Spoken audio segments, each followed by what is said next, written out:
I used to think the worst pain a parent could feel was losing a child. Turns out there's something colder. It's when your own kid looks you in the eye and says you're confused, then tries to take everything you've worked for. And if you've ever had someone in your family cross a line you didn't think they'd dare to cross, tell me your story in the comments. Lindsay's bag was lying on the chair near the door, half unzipped, like she had rushed through the house again. I picked it up to move it and felt the weight of something stiff. A folder. My keys weren't where I expected them to be, so the simplest thing was to look through her bag. A hard envelope sat on top, stamped with the name of a law office in East Portland. My own name appeared across both documents. The contract stated that ownership of my house would transfer to Lindsay after a scheduled evaluation of my decision-making capacity. The date wasn't far off. Every line carried language suggesting I was unfit to manage my life. A pause stretched before I reached for my phone. Lindsay answered on the second ring. "Why is my name on a transfer agreement?" "Just routine paperwork," she said. "Don't overthink it, Dad. I'll talk to you later." The call ended before I finished breathing. I placed the folder on the table and studied each section. Notes from a recent medical review labeled me as someone showing signs of cognitive decline. The signature at the bottom looked like mine, although the slant was wrong. Whoever filled out the form wanted it to pass at a glance. A call to my old clinic added another jolt. The nurse confirmed a medical update had been submitted under my name. When I asked who authorized it, she hesitated and said she couldn't disclose that information. Her tone suggested she knew more than she could say. Footsteps moved through the hallway a few minutes later. Lindsay walked toward the kitchen with the quick, clipped stride she used whenever she sensed trouble. She glanced at the papers spread out across the table. "What are you doing with that?" "Trying to understand it," I answered. "This contract says I'm handing you the house, and these medical notes. You forget things all the time," she cut in. "I'm trying to make sure bills stay paid. It'll be simpler if you sign." I didn't agree to any of this. She looked away, jaw tight, pushing past me toward the stairs. "I don't have time for another argument," she said. "You're making this harder than it needs to be." Her door closed before anything else could be said. Morning came with a restlessness that pushed me out the door earlier than usual. The envelope from Lindsay's bag stayed under my arm as I drove to the hospital. Routine offers comfort, but nothing felt routine, walking through the employee entrance with those papers pressing against my side. Marcia was sorting files at her desk when I approached. She took one look at the envelope and gestured for me to hand it over. Her brow tightened the moment she reached the capacity impairment section. "Robert, this doesn't line up with anything I've seen in your chart," she said, tracing the date with her finger. "Can you check when that was added?" "Let's pull the internal log." We sat at a workstation in the admin corner. She entered my ID, scrolled through, and stopped.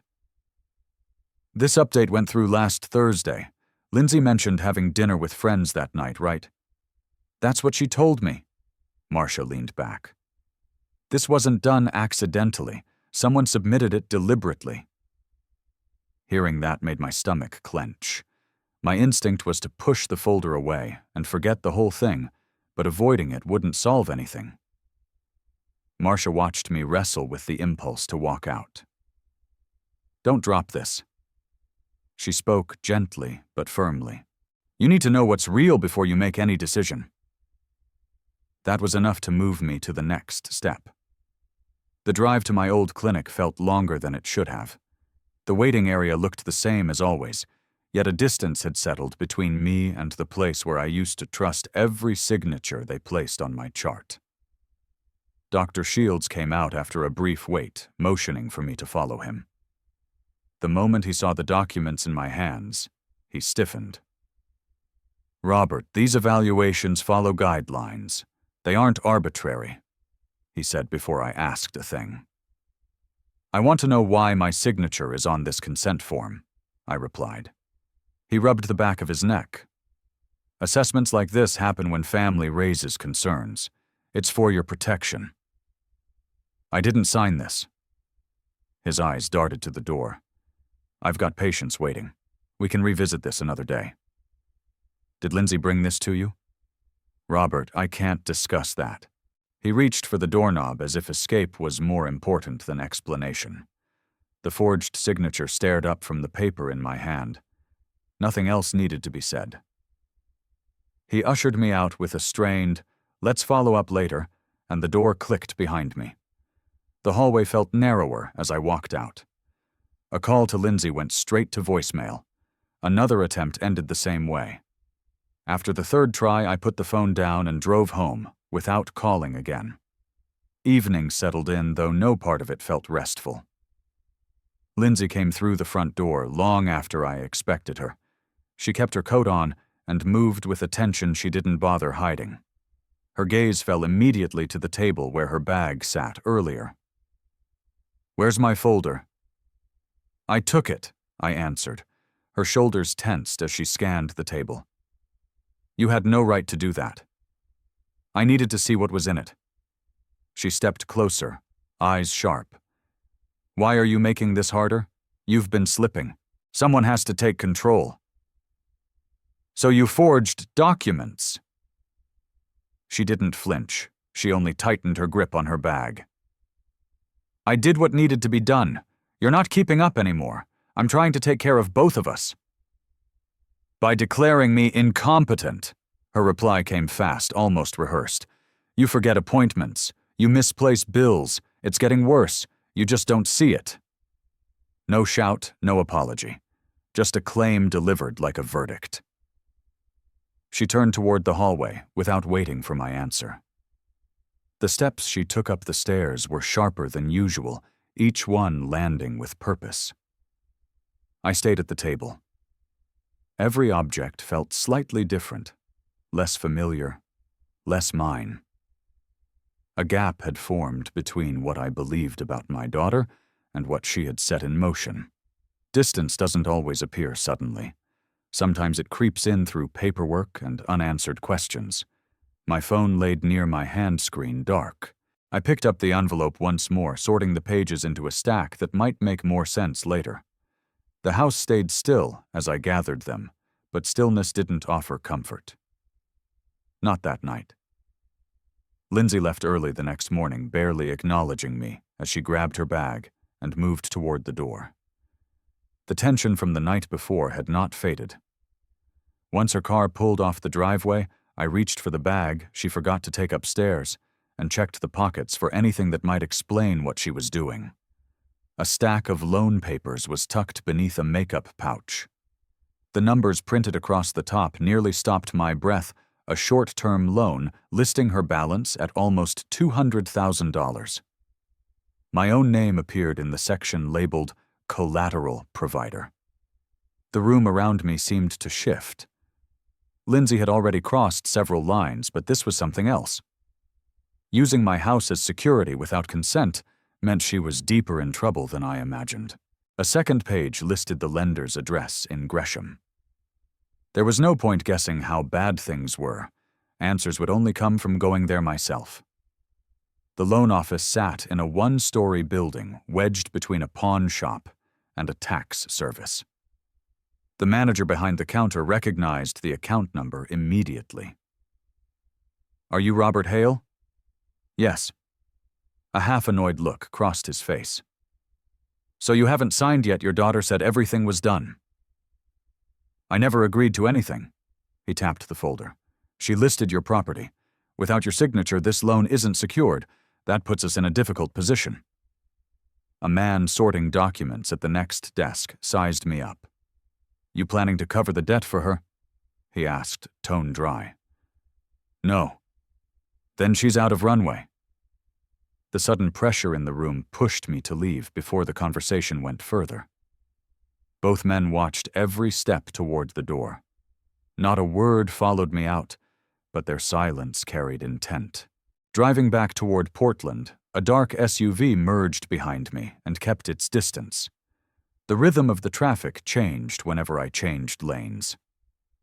After a few miles, I exited toward a gas station, pulled over near the pump, and waited. The SUV crept past the lot, slowed, as if considering stopping, then continued down the road. Nothing else followed.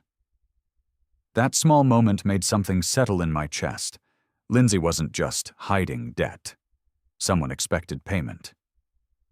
Returning to the hospital brought a strange relief, at least until Marcia waved me over. "You look like you've been through hell," she said. "I found out Lindsay owes a loan company a huge amount. They think I'm going to back it." Her expression hardened. "Robert, you need to document everything. Don't argue with Lindsay head-on until you understand who else is involved. Bad choices rarely happen alone." "I keep trying to believe she's trapped, not malicious." "Belief doesn't change facts," she replied gently. "Collect proof. Protect yourself." Her words stayed with me during the drive home.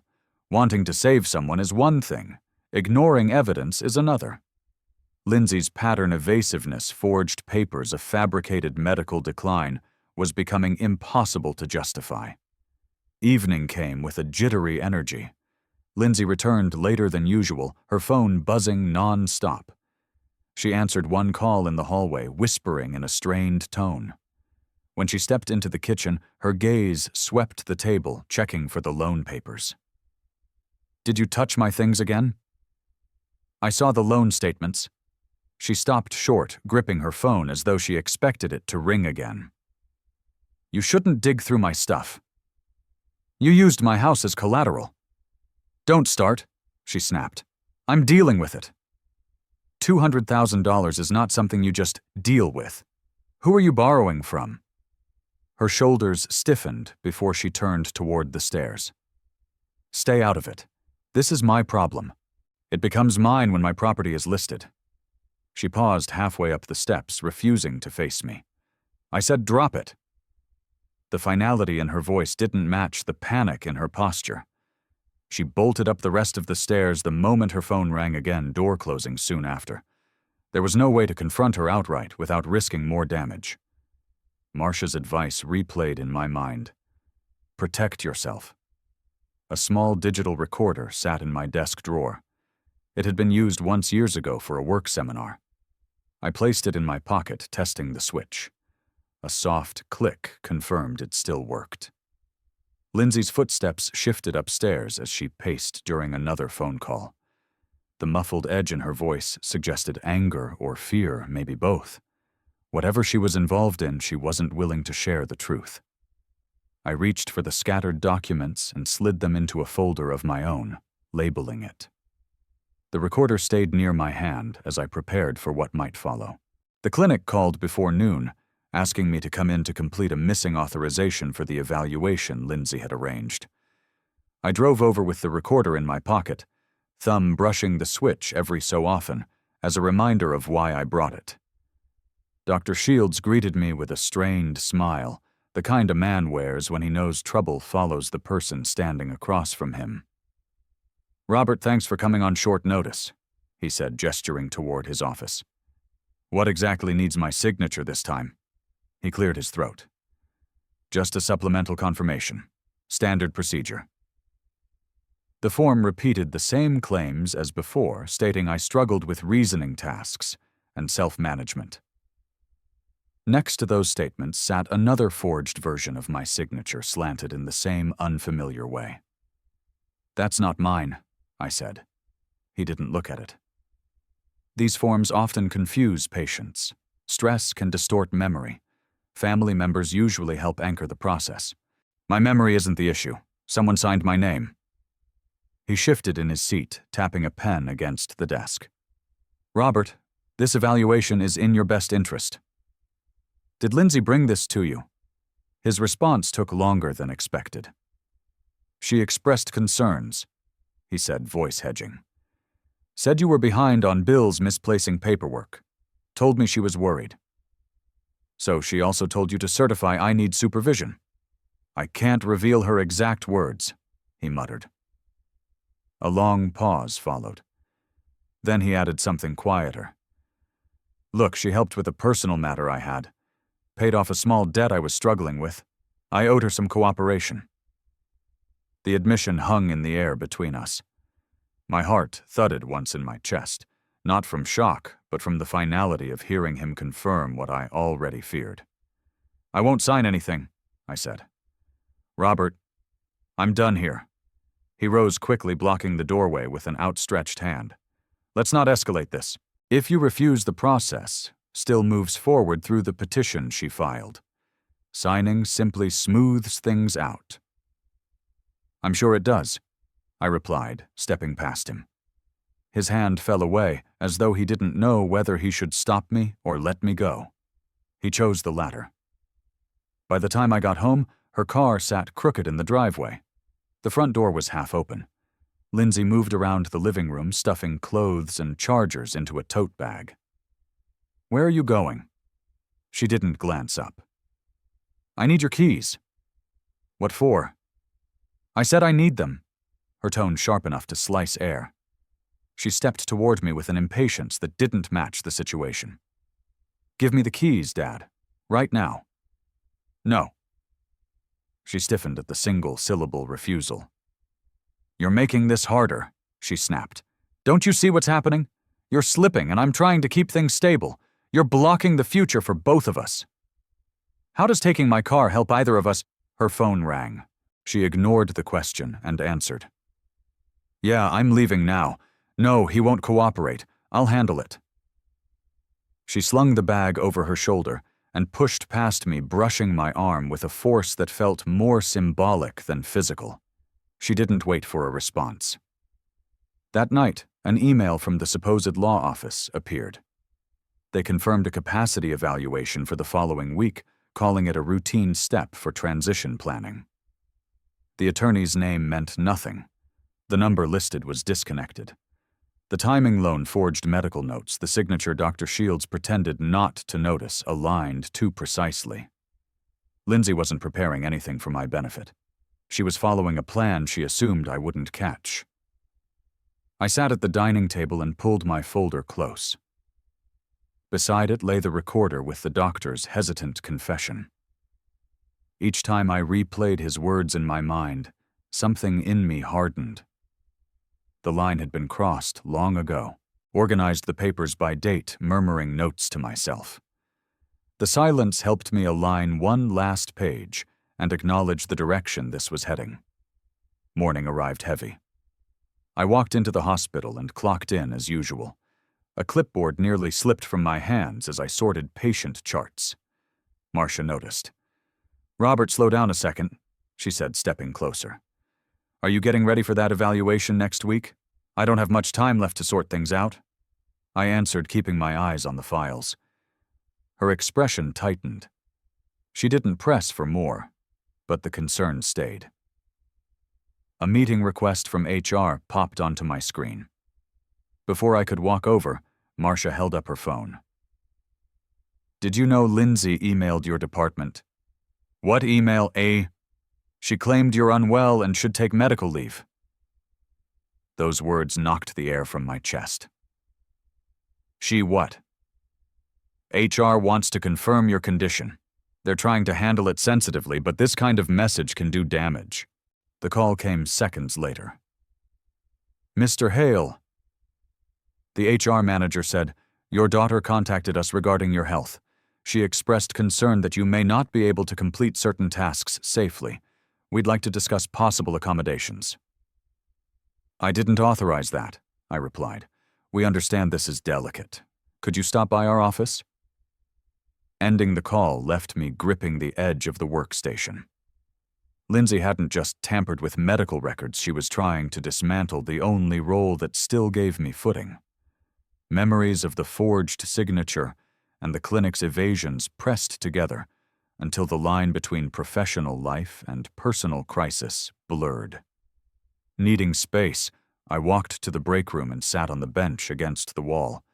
My hands stayed flat on my knees as if holding myself still could prevent everything else from collapsing. Lindsay's actions weren't impulsive. Each shift in her behavior matched another step forward in whatever plan she believed she could complete before I pushed back. The phone vibrating in my pocket nearly made me jump. The caller ID belonged to the loan office in Gresham. "Mr. Hale," the manager's clipped voice said, "has the transfer been submitted yet?" "No." "Your daughter assured us you'd follow through. If the property isn't reassigned soon, we'll have to pursue other methods. We hope to avoid that." "Are you threatening me?" "We're stating our timeline. That loan won't wait forever." The call ended without courtesy. The recorder in my other pocket captured the entire exchange, though hearing it again wouldn't soften anything. Walking back through the hallway, I felt the strain in my ribs with each breath. Fear, anger, disbelief, none of them lined up cleanly. For a moment, surrender seemed easier. Signing the papers, letting Lindsay take whatever she thought she needed, giving up the house, those ideas drifted through my mind, like unwelcome guests that refused to leave. A shadow crossed the doorway. Marcia stepped in, folding her arms as she studied me. "You're pulling apart at the seams," she said softly. "She's trying to ruin everything. My job, my name, everything I've built. You're not imagining it, but don't let panic dictate your next move." "Feels like there's no move left." Her voice steadied. "People like the ones behind Lindsay push harder when they think fear will keep you still. But it works only if you stay scared. You have something crucial, the truth. Use it." That simple reminder steadied me more than anything else had in days. "I'm tired, Marcia." "I know.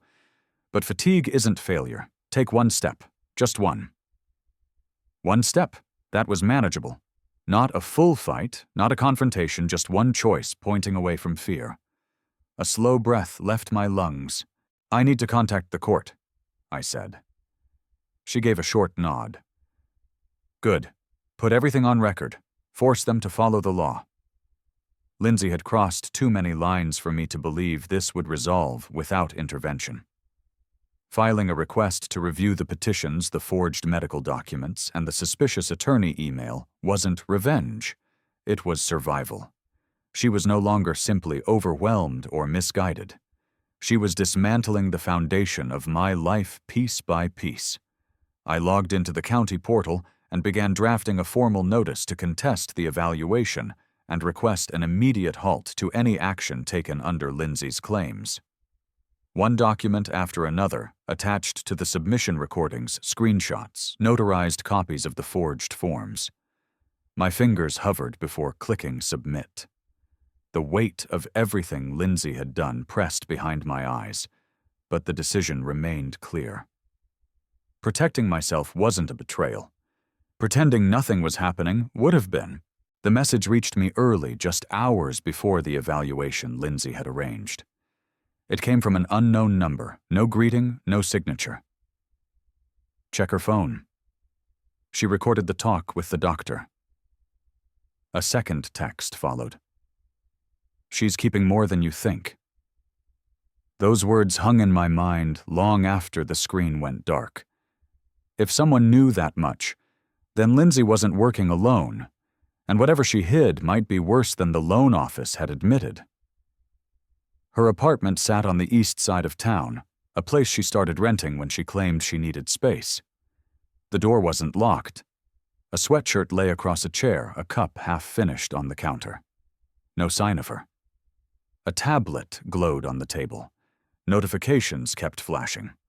One message opened by itself as the screen woke. "If you don't get him into the care facility this week, we'll come to the house." Another followed. "You're out of time.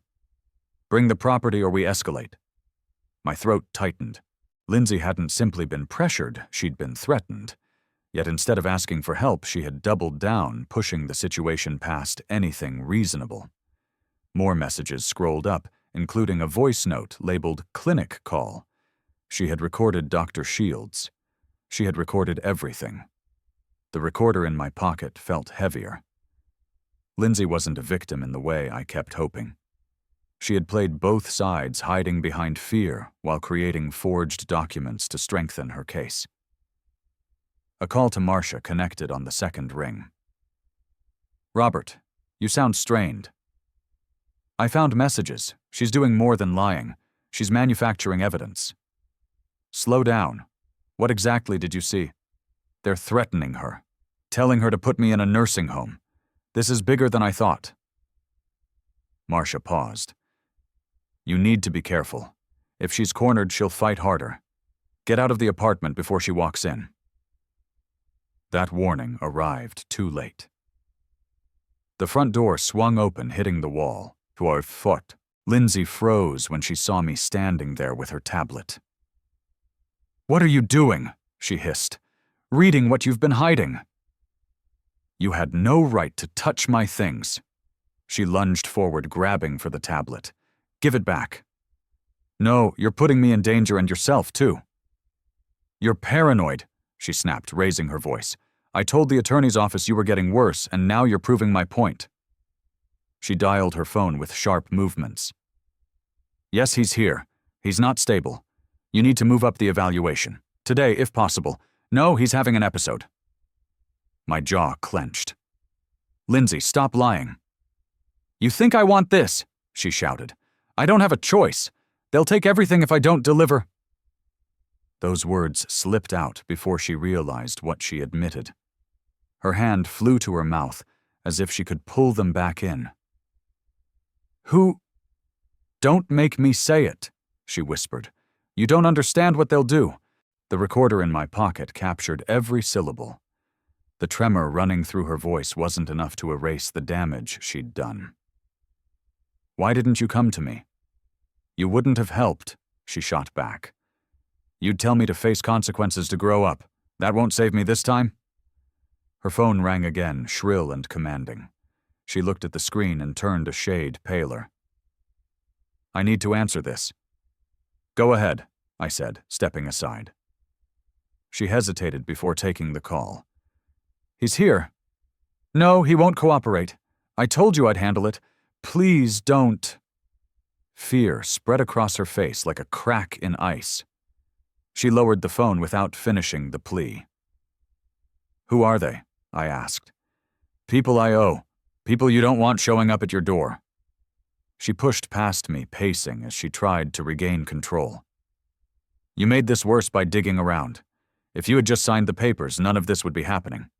So you'd rather send me to a facility than confront the people threatening you. I need time, she said. Pushing you through the evaluation buys me time. The tablet buzzed. Another message. 48 hours. Deliver the title. She backed toward the wall hair clinging to her forehead. Please leave Dad. I can fix this, but not with you here. Leaving her there in that state tore at something in me, but staying would only escalate her panic. My phone vibrated before I reached the car. An unknown number. Mr. Hale, a man's voice said calmly, your daughter is behind schedule. If she doesn't bring your property to us in 2 days, we'll take matters into our own hands. The call ended without waiting for a reply. For a moment, the steering wheel blurred. Lindsay was trapped, but she wasn't protecting me. She had chosen the path that required sacrificing me to save herself. The evaluation took place in a modest counseling suite near the Multnomah courthouse. A receptionist directed me down a hallway toward a room with a long table and 3 chairs. Lindsay sat in one of them, legs crossed, hands folded, trying to look calm. The evaluator, a middle-aged man named Dr. Keller, stood to shake my hand. Mr. Hale, thank you for coming in. We'll go through a standard cognitive assessment and a brief conversation about daily functioning. Nothing invasive. Lindsay straightened up, offering a practiced smile. He's been having trouble with paperwork and decision-making. I just want him safe. Dr. Keller nodded, turning pages in the file she had supplied. Let's begin with orientation questions. Tell me today's date, your address, and the purpose of your work at the hospital. Each question landed cleanly. I gave the correct date. I recited my address. I described my job and the safety protocols I oversaw. No hesitation. No confusion. He moved to the next set. Can you recall 3 items? I'll name them and you repeat them back. Go ahead. Car orange mailbox. I repeated them, then continued answering as he raised questions drawn from various cognitive tests. Lindsay shifted uneasily. She kept smoothing her sleeve, then her hair, then her sleeve again.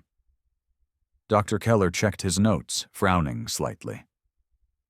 Your daughter reported concerns about your ability to manage complex tasks, he said. I read those claims, I replied. They don't reflect my actual abilities. He paused, considering that. Let's talk about the paperwork involving your medical evaluation. Before he could continue, I opened the folder I brought and placed it on the table. I brought materials that may clarify the situation. Lindsay's breath caught. Dr. Keller looked at me. Go on. I slid forward the first page, the forged consent form. This signature isn't mine. Next came the audio transcript from Dr. Shields, the hesitant voice admitting a personal debt and Lindsay's involvement. Then the messages from the loan office threatening escalation. Then the recording from Lindsay's apartment where she said, I don't have a choice. They'll take everything if I don't do this. Each piece formed a chain impossible to ignore. Lindsay's shoulders collapsed. She leaned back, hands trembling, face drained of its practiced certainty. That recording is taken out of context, she whispered. Dr. Keller turned toward her. Did you fabricate portions of your father's medical history? She didn't answer. Her breath hitched, and she looked down, unable to meet his eyes or mine.